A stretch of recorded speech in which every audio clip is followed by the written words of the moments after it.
pode chegar, pode ver e até tocar. O amor é raro. O amor é raro e acha quem procura. Para todo mal a cura.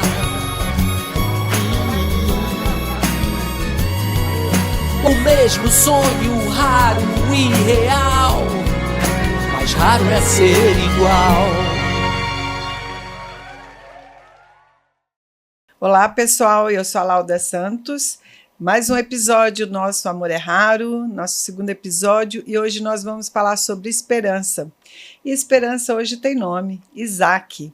Ele é um paciente raro e nós vamos falar hoje não só de doenças raras, mas a gente vai contar histórias de pessoas que não desistem nunca, de famílias que atravessam os oceanos para poder garantir o cuidado com seu amado filho. Então hoje nós vamos começar com a Jaqueline, que vai nos contar sobre o Isaac. Jaque, quem é o Isaac para você? Como foi a sua vida a partir do diagnóstico? O que foi que mudou na vida da família? Quais são as barreiras que você enfrentou para cuidar do Isaac? Mas primeiro me conte um pouco sobre o Isaac. O que é que te faz bem? O que é que te faz sorrir quando você lembra do Isaac, quando você pensa nele? Me conta um pouquinho de vocês. O Isaac, ele tem 14 anos. Sempre foi um menino muito alegre, muito ativo. O Isaac ama futebol, torcedor do Vasco. Que pena que não é flamenguista. E ele sempre falou, né, que Isaac significa alegria, que ele é o filho da alegria. Isso é uma das frases que ficou marcada do Isaac. Ele sempre disse: mãe, meu nome significa alegria. E ele é isso na minha vida. Ele é a alegria da casa, a alegria da nossa família. E o Isaac foi diagnosticado com uma doença degenerativa aos 10 anos. Até essa idade, o Isaac corria, brincava, jogava bola, lia gibi, ama a Turma da Mônica. E aos 10 anos, ele foi diagnosticado com uma doença degenerativa, uma doença rara, agressiva, e de maneira muito rápida, o Isaac perdeu todas as funções. O Isaac, hoje, ele não anda, não fala, ele alimenta por sonda, mas o Isaac, ele deixou isso de que ele sempre, no decorrer das perdas das funções, ele falava: mãe, nada tira a minha alegria. Sim. Nada tira a minha alegria. E assim tem sido.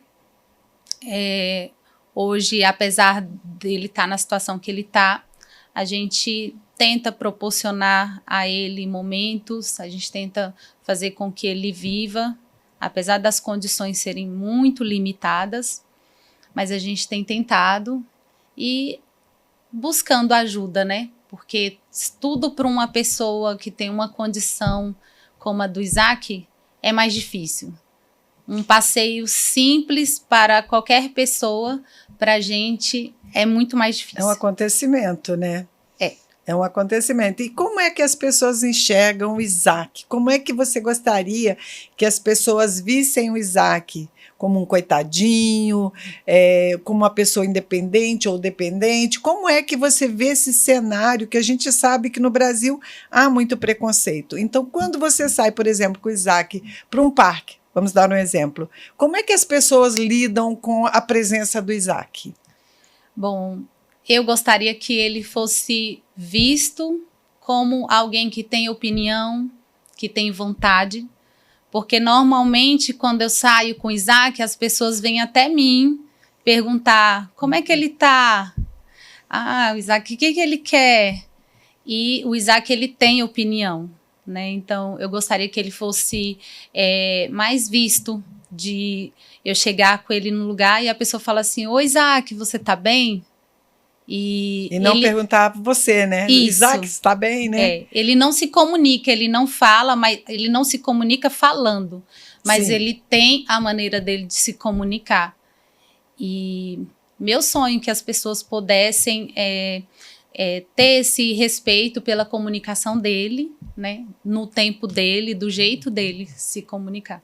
E saber que o Isaac não é um Cid, né? É uma pessoa, é um ser humano, ele habita o mesmo espaço que a gente habita, entendeu? Então, assim, eu entendo muito isso, porque eu já passei por situações assim, que as pessoas, às vezes, a gente passeando com a Laís, eu perguntava assim, ai, como é que é o nome dela, não sei o quê, mas perguntavam para mim, se direcionavam a mim, a Laís olhava bem firme para as pessoas e falava, gente, eu sou a Laís, por que você não conversa comigo? Eu estou numa cadeira de rodas, mas eu falo, eu expresso, e eu tenho como falar sobre o que está acontecendo comigo. Agora, por que você não conversa comigo? Vai conversar com a minha mãe?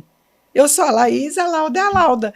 E a gente sente muito isso, né, Sim. Jaque? É muito difícil a gente ter que responder pelos nossos filhos quando a gente sabe que eles têm essa autonomia, né? Sim. O Isaac, assim, em casa, a minha filha é a que mais se comunica com ele. Mais Incrível, até né? do que eu. E ela, muitas vezes, ela fala, mãe, você perguntou se o Isaac quer assistir isso? Porque às vezes a gente só liga a TV e deixa lá. Aí ela fala, ele não tá gostando. Ela já conhece, assim, exatamente a comunicação, mas porque ela quis isso, né? Ela quis entender o Isaac, ela sempre buscou a maneira de entender ele melhor. E do jeito que eu também busco a minha maneira de comunicar com ele. E é o que eu gostaria, que as outras pessoas também buscassem uma maneira de se comunicar, né? Agora, me conta uma coisa, por exemplo, quando a gente tem um filho com uma condição específica, como é o caso do Isaac, você tem a sua outra filha que é mais velha, ela se sente preterida quando você tem que dispensar mais tempo para cuidar do Isaac, e às vezes a gente acaba deixando o outro filho de lado, né? Que também é a situação que muitas mães que têm outros filhos e tem um com condição especial que precisa ter mais cuidado, os filhos ficam revoltadíssimos. Você enfrenta esse tipo de coisa na sua família? Acontece, né? Porque eu tenho a minha filha de 16 anos, né? Uma idade que por si só já é muitos desafios, muita coisa. E a Bruna, às vezes eu tenho a impressão que ela já é uma adulta, porque, querendo ou não, ela cresceu muito rápido. Quando veio o diagnóstico do Isaac, veio muitas dificuldades, né? A atenção foi toda voltada para ele e ela acabou crescendo muito rápido. Então, às vezes eu tenho a impressão de que ela está entendendo tudo, mas na verdade ela não está entendendo. Assim, por exemplo, a Bruna, um certo dia, ela falou, ai mãe, tô com dor de barriga. Eu falei, filha, toma uma dipirona, dorme que passa. Aí ela, se fosse o Isaac, ia procurar um melhor médico do mundo para poder resolver. Mas como é eu, dorme que passa. Então, a gente tem Às vezes essas a gente coisas. peca, né? A gente erra nesse contexto tudo. E você chegou num momento assim, até que eu ia te perguntar o que mudou na sua família a partir do diagnóstico do Isaac e quando é que vocês perceberam que alguma coisa estava errada com ele, com seu filho Isaac, né? Quando a gente fala do diagnóstico de adrenoleucodistrofia ligado ao X, que também as doenças raras têm um nome, que é um trava-língua, né? E às vezes a gente resume o nome da doença em letrinhas e tal, fica muito mais fácil. Quando vocês perceberam isso, qual foi o momento mais difícil para você como mãe? Né? Não só como mãe, mas como esposa, né? Como é que ficou o seio familiar a partir do diagnóstico? Me conta um pouco sobre isso, Jaque. Até chegar ao diagnóstico já víamos sofrendo, porque a adrenoleucodistrofia no Isaac, o primeiro sintoma foi a mudança de comportamento. Então, o Isaac sempre foi um menino muito autônomo, ele sempre foi um menino muito divertido, muito alegre, e ele começou por exemplo, eu não tinha mais de deixar ele sozinho com a Bruna nem um minuto, porque ele batia, ele perturbava, ficou agressivo, não dava mais pra gente sair, porque ele chorava do nada, se tivesse qualquer lugar ele começava a chorar ou rir do nada também, já era um então sintomas ele ia da felicidade à tristeza em segundos. Sim, E a gente morava num condomínio onde ele já conhecia todas as crianças, ele tinha costume de brincar com todos os meninos e deixava o Isaac sair para brincar, vinham os meninos, tia, o Isaac me bateu, o Isaac jogou a bola fora, não estava mais sabendo brincar. E aí eu comecei a procurar ajuda, né?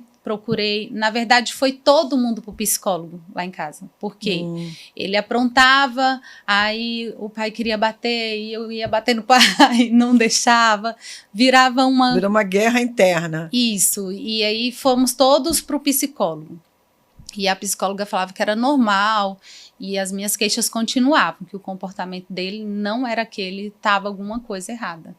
E aí a psicóloga encaminhou para fono, fizemos todos os exames, tudo certinho, encaminhou para neuro, aí a neuro falou, mãe, autista, porque não está convivendo com as crianças, mudou o comportamento dele sempre foi assim. O social dele mudou. Só que na minha visão eu falava que tinha mudado, mas o diagnóstico do Isaac foi bem no meio da pandemia, então a psicóloga falava, não, é porque agora você está trabalhando em casa, e então você está observando mais, como se eu nunca tivesse conhecido meu filho. Mas eu insistia que não, que o comportamento dele não era aquele, e eu não aceitava que ele era autista, porque autista nasce, não fica autista de um dia para o outro. Então, questionava muito com a neuro, até que ela me pediu o exame. Eles normalizaram demais, né, os sintomas do Isaac, né? Sim. E a pandemia atrapalhou porque falava, não, todo mundo saiu da rotina. Então, é assim mesmo quando sai da rotina. Aí, até que a neuro me ouviu e pediu a ressonância magnética do crânio. Foi quando apareceu uma mancha branca no exame. E ele foi diagnosticado em 2022, ele estava com 10 anos, com adrenoleucodistrofia. E quando ela viu o exame, ela falou, não tem o que fazer, a doença dele já está muito avançada. Se tivesse sido descoberto logo ao nascer, poderia ter tido a oportunidade do transplante de medula óssea, que é o tratamento que tem disponível no Brasil. Mas a doença não é inclusa no teste do pezinho. O Isaac não foi diagnosticado a tempo. Isso levaram quantos anos com essa negligência médica, por exemplo? 10 anos depois que o Isaac foi diagnosticado, né? Ele foi diagnosticado aos 10 anos. Onde eu comecei a buscar, já tinha 2 anos. Nesse processo de psicólogo, fono, neuro. O que isso tudo te ensinou, Jaque? Eu diria que é fácil? Não é fácil, mas eu queria ter sido ouvida. Assim, na época, hoje eu vejo que a mãe às vezes não é muito ouvida. Porque eu já estava falando que aquele comportamento não era normal, não era do Isaac. Você deu todos os sinais para eles, né? Todas as oportunidades deles fecharem o diagnóstico, né? Sim, mas mesmo que tivesse sido diagnosticado na época que eu notei os sintomas, não teria mais chance. Porque o tratamento ele tem que ser acompanhado desde o nascimento. O Isaac teria que ter sido acompanhado logo depois do teste do pezinho, diagnóstico de adrenoleucodistrofia. Então, ele de 6 em 6 meses, ele ia sendo acompanhado, ia fazendo a ressonância para ver essa mancha branca. Quando aparecesse, porque às vezes também a criança tem o gene e não desenvolve. Entendi.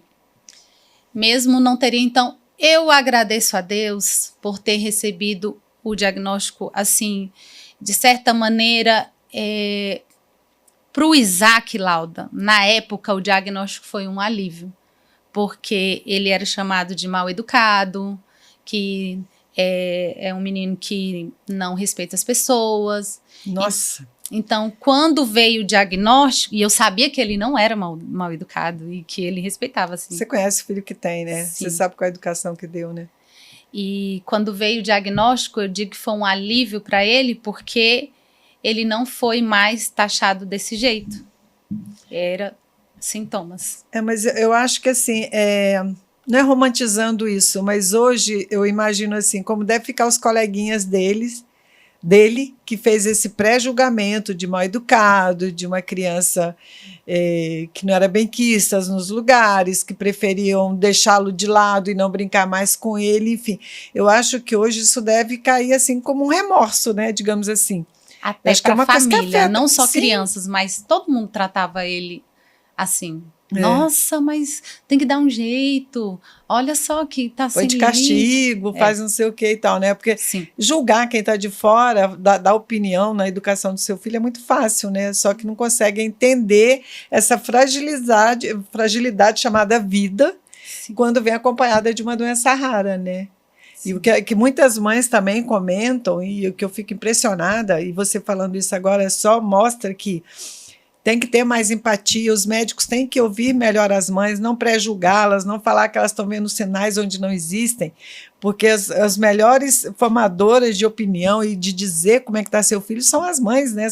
É a família, é o seio familiar. Quando a gente leva essa demanda para o médico, eu acho que eles têm que priorizar as informações que vocês trazem, né? Que nós mães levamos, na verdade, né? Isso. Agora, assim, eu conheço a história do Isaac, por isso que eu te chamei aqui hoje, e sei também do tratamento que você descobriu. Me conta um pouco sobre essa sua descoberta da falta de política pública no Brasil, desse olhar brasileiro para o paciente brasileiro, que a gente sabe também que não é fácil, e a jornada de um paciente raro leva em média de 10 a 20 anos, às vezes, para ter um diagnóstico, a gente sabe que isso é difícil. A gente, quando busca por política pública, a gente escuta muito dos gestores, o paciente raro é caro. Uhum. O que é caro na vida dessas pessoas que fazem, né, que coloca você na mesma balança do caro, né, que não é isso. Eu vejo muito essa falta do olhar brasileiro na formação de política pública, que eu acho que é extremamente importante da família, de quem tem um paciente raro, de estar na formação dessas políticas públicas. Isso é uma coisa que eu debato muito em tudo quanto é audiência pública que me convida, quando eu componho uma mesa, e que eu tenho oportunidade de falar sobre isso. Me conte um pouco sobre essa busca sua na Itália, quanto tempo já tem que vocês estão lá na Itália, quanto custa cada ida sua com Isaac para lá, como é que fica, tem o sucateamento familiar, a gente sabe disso, que para a gente tratar um filho no exterior, a gente vende o que a gente tem e o que a gente não tem, a gente pede emprestado, né? E a gente pede que alguém faça uma campanha, como é o caso que a gente está fazendo agora para o Isaac. Me conta como é que é essa jornada sua Brasil-Itália. Então, Lauda, a gente recebeu o diagnóstico do Isaac em abril de 2022, e quando a gente recebeu o diagnóstico, isso que eu vejo claramente que tem que mudar, porque foi me falado que não tem nada o que fazer. Ai, que triste. Aproveita seu filho. O Isaac, ele estava correndo, pulando, de repente era só o comportamento. Quando ele recebeu o diagnóstico, então, aproveite seu filho, não tem nada o que fazer. A doença vai avançar. E, Lauda, hoje o que eu vejo é a doença avançando, tem muito o que fazer. Tem muito o que fazer pelo Isaac. Porque quando a gente foi à consulta e falou que não tinha nada o que fazer, dava para ter me falado, seu filho vai ficar acamado, mas tá aqui, um parapódio. Você vai colocar ele aqui, nesse parapódio. O que é o parapódio? É algo que eu descobri anos depois que existia. Os equipamentos assistivos, né? Os equipamentos. Que isso demanda também muito, muito para a gente fazer campanha, porque um parapódio do Isaac custou 30 mil reais. Como é que eu ia conseguir? E você me contou que você vendeu sua casa, né? Sim, sim. Quando a gente conseguiu vender a casa, o objetivo nisso eu pulei, né? Já era o tratamento da Itália. Mas era algo que eu queria muito, esse parapódio, então eu tirei um pouquinho e investimos no parapódio. Mas o que eu falo, Lauda, se lá na consulta um médico tivesse sido orientado de falar, pode ficar tranquila, aproveita seu filho, você não vai precisar fazer campanha, você vai ter tudo disponível. Os equipamentos que ele precisar para ficar em pé, para pedalar, você vai ter. Pode ir para casa, aí eu teria ido tranquila. Só que não, eu fui com o Isaac Mas para você casa. acha que os médicos estão preparados para o raro? Tá muito, muito, muito longe.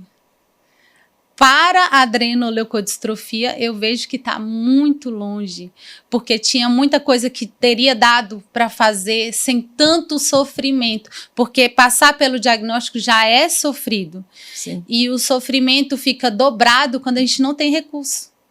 E o recurso, o Estado poderia ter, porque o Estado não diagnosticou o Isaac lá no teste do pezinho, quando teve a chance de diagnosticar e ter tido o tratamento que poderia ele não ter avançado. Mas o Estado não diagnosticou, não tratou. O Estado é muito falho também, né? Muito, muito. É até difícil mostrar a revolta, porque é muito grande, senão eu vou, né? Mas é muito revoltante, Laura, a gente ter, eu vou só falar como foi descobrir o tratamento, né? Então, saí da consulta, não tem nada o que fazer, e eu falei, não é possível que não tenha nada o que fazer. Então, fui pesquisar, encontrei mães que passavam pelo mesmo diagnóstico. Encontrei uma mãe que era médica, que tinha um filho com o mesmo diagnóstico do Isaac, e ela me falou, dá para fazer esse tratamento, que vai aliviar os sintomas, que vai ajudar ele a ter uma qualidade de vida. O tratamento não é cura, mas vai ajudar ele a passar. Então ele faz parte de uma pesquisa, ou não? Como é que é? Olha só, aí tá, né? Encontramos esse tratamento, ele não é experimental. É um tratamento já, só que não é... Já tem sucesso, já tem cases de sucesso. Não é de cura, mas, por exemplo, vai deixar o Isaac sem convulsão. Isso que o tratamento fez com o Isaac. A doença no Isaac avançava com convulsões. Eu não poderia sair, fazer um passeio, viajar, porque o Isaac poderia ter convulsão, e a convulsão dele, ele iria precisar... O Isaac em convulsão, ele não tem uma convulsão de 5 minutos, ele fica no estado convulsivo. Então, ele precisa de oxigênio, precisa ser aspirado, e não teria condição de eu sair com ele nessa situação. A qualidade de vida é essa, Laura, que hoje o Isaac, ele pode viver, ele pode ir numa praia... Hoje ele não convulsiona mais. Ele não tem convulsões. Graças ao tratamento que ele iniciou na Itália e que eu tive conhecimento por uma outra mãe que estuda e me falou. Então, eu fiquei sabendo também que esse equipamento que o Isaac usa na Itália já existe no Brasil, já está registrado na Anvisa, está no Sistema Único de Saúde. O que é que falta para que o Isaac faça o tratamento dele no Brasil? Bom, eu não entendo muito, Lauda, mas o que chamado protocolo? Hoje já temos mais de 80 médicos no Brasil que trabalham com a REAC regenerativa, que é o tratamento que o Isaac faz na Itália. Está regenerando a leucodistrofia. Adrenoleucodistrofia. Isso. Só que aqui no Brasil, as máquinas que tem aqui, essa mesma máquina, ela tem mais de 100 protocolos. Tem protocolo para parte comportamental, que ajuda os autistas, síndrome de Down. Mas o protocolo regenerativo, que é o que o Isaac precisa, não é feito no Brasil ainda. Tem a máquina aqui, mas não tem o protocolo. Esse protocolo, o governo poderia investir 3 milhões de reais, porque o médico não venderia o protocolo para mim. Se eu fizesse uma campanha, conseguisse 3 milhões. Mas ele venderia para o governo. Governo federal. Isso, para que fosse abrangido mais pessoas, né? E a gente parou aí, porque não teve investimento para o tratamento do Isaac aqui no Brasil. E eu tenho dado a vida para o Isaac continuar o tratamento, porque é o tratamento que possibilita ele não ter convulsões e ele ter possibilidade de continuar progredindo, evoluindo.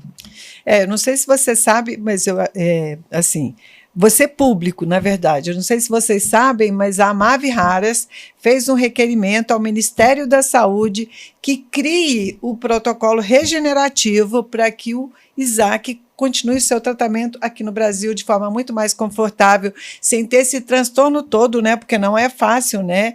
Você vai para a Itália com o Isaac, fica no Brasil, fica seu marido, sua filha, e você fica nessa angústia, porque você fica dividida. Né? Sim. A gente sabe para a gente poder, para você garantir a qualidade de vida do Isaac, você deixa os outros aqui no Brasil desassistidos. Então, assim, eu sei como é que são essas coisas, eu sei o quão difícil é para a gente avançar nessa situação, mas eu acho que o governo brasileiro ele ainda é omisso quando a gente fala desses tratamentos, né? Sim. E não é só você, eu enfrento isso na associação, no meu dia a dia. Chegam casos assim que você fala assim, meu Deus do céu, o que eu posso fazer para ajudar a mudar um pouquinho a vida dessas pessoas?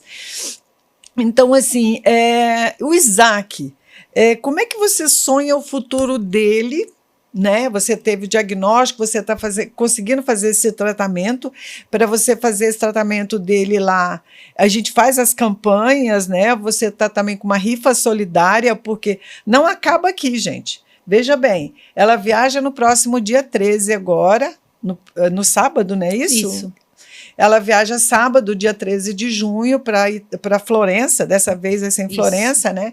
Para o instituto lá, para ela continuar o tratamento do Isaac. E a gente precisa continuar fazendo essa campanha, vendendo essa rifa solidária, e ela vai falar um pouquinho sobre isso, para que possa conseguir garantir meses na Itália, porque não é só ela chegar lá e fazer o tratamento e voltar.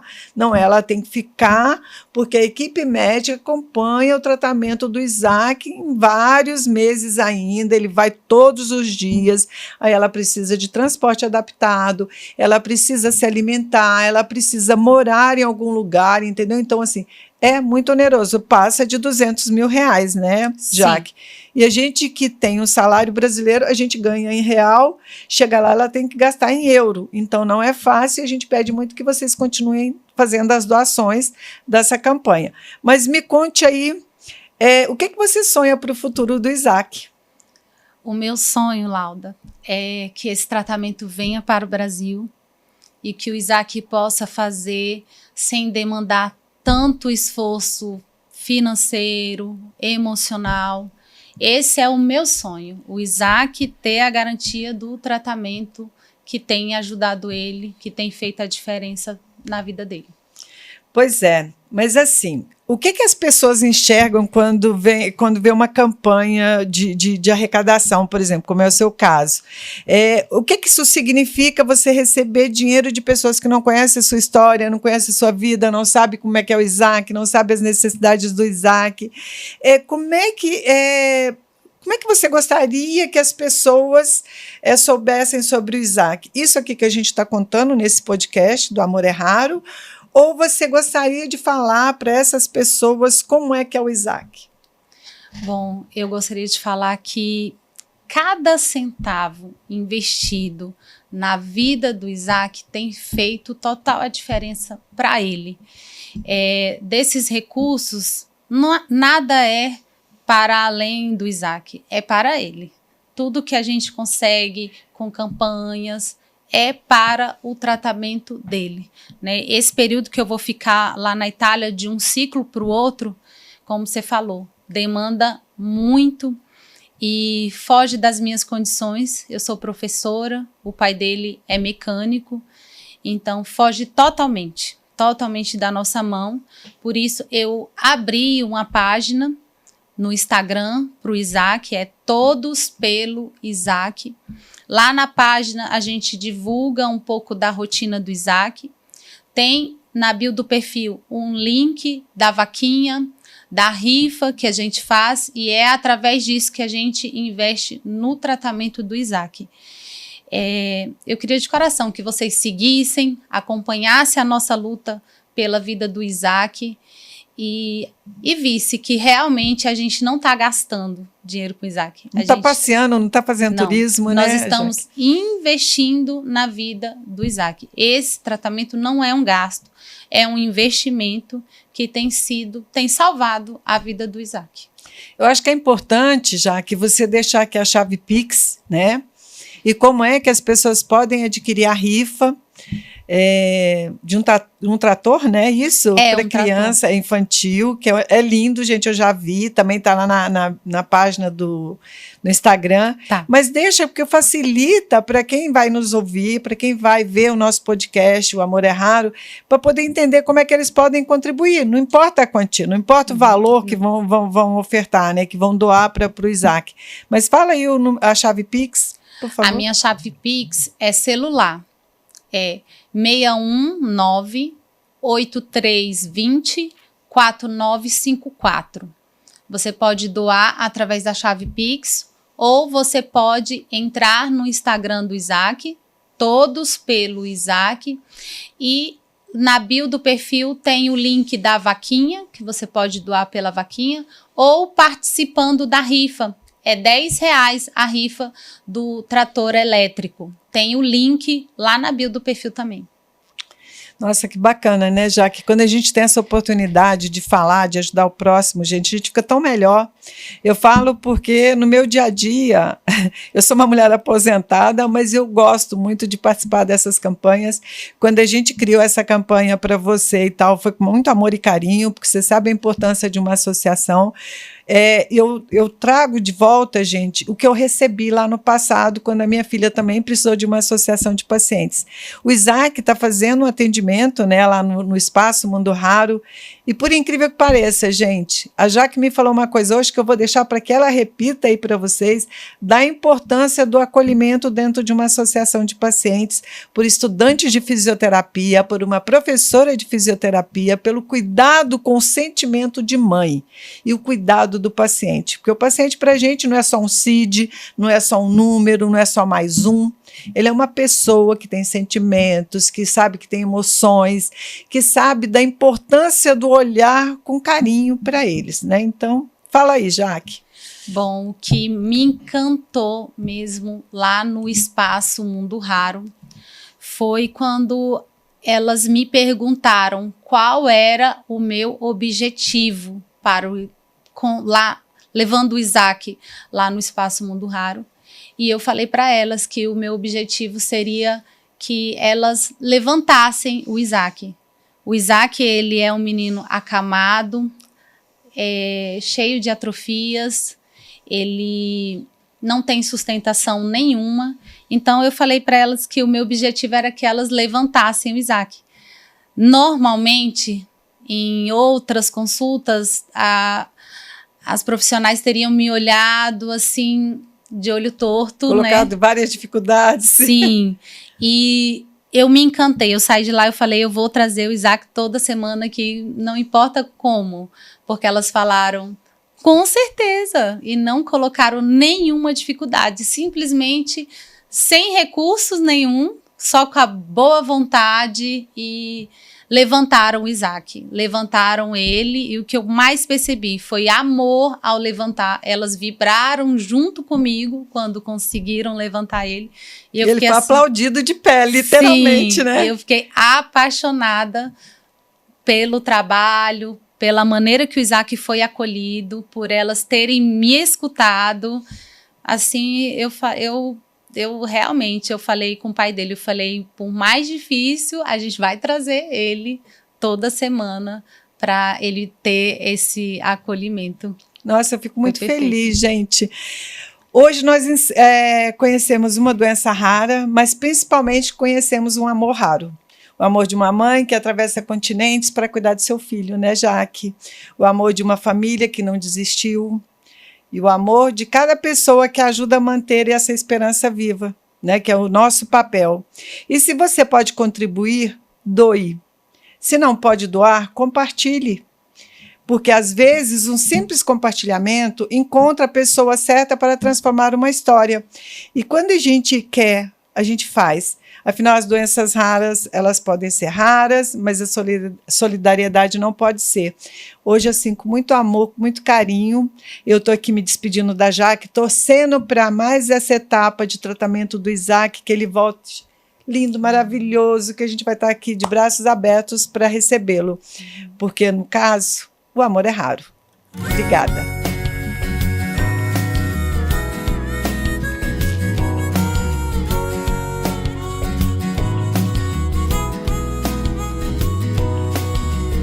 Pode vir, pode chegar, pode ver e até tocar.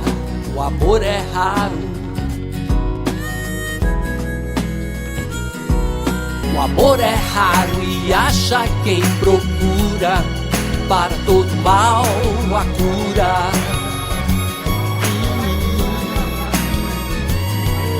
O mesmo sonho raro e real. Mais raro é ser igual.